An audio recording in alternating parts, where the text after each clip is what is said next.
আপনার ব্যবসা করে এই গাড়ি ঘষা দেন। ভালো করছে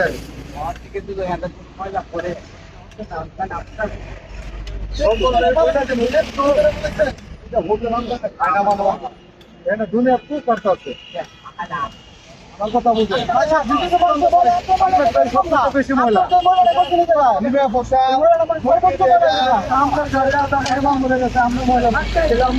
আপনার দোকানের সামনে ময়লা ভালো লেগে পরিবেশ ভালো করছে ঠিক আছে ময়লা ভালো আছে আমরা এখানে ফাইন করতে পারি আপনার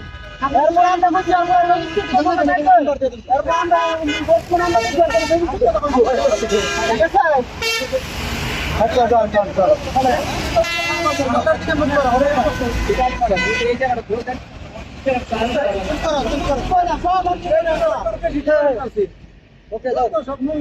আচ্ছা যান 5 লাখ টাকা জরিমানা খায়েন না তাহলে